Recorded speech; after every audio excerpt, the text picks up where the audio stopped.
障害によるのは話が混乱していて少しよぶれているのではないかと。それが良くなかったんです。その女の人は天野さんの亡くなったご主人の母親、つまり舅です。天野さんは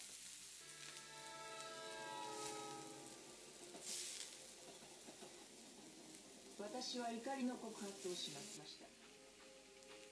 男の人は女の人の首を絞めて殺そうとしてたのよ。しかし車掌は寝ぼけているのではないかと笑って追いつきます。あ、もうすぐです。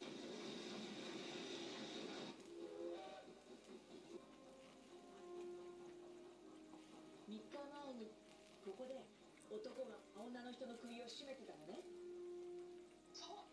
全部が男の人があやさんが変えてくれて助かったわ。新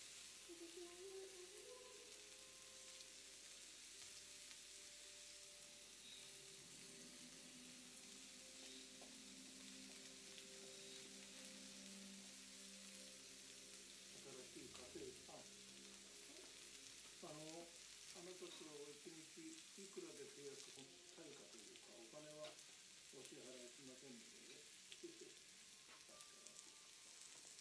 私は我々が捜査しますので。これはいただいておきます。どうですか、天野京子は。一応首を取ってましたが、彼女は最近例の女たちの手玉と知り合いのフィーター家政婦まで送り込んで神々外れですね。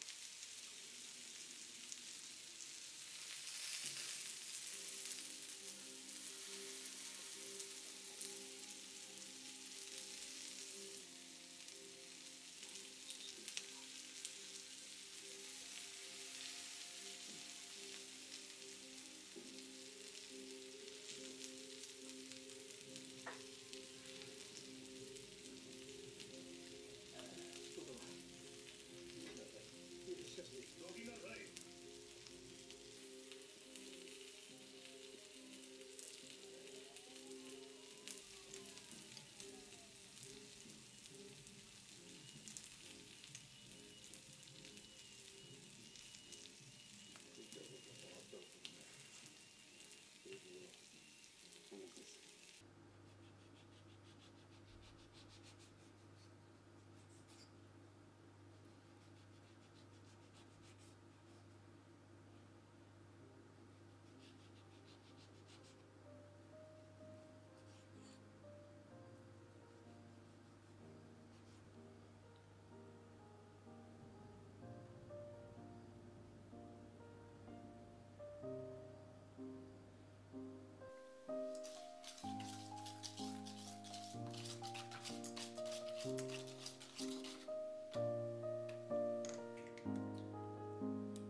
うん。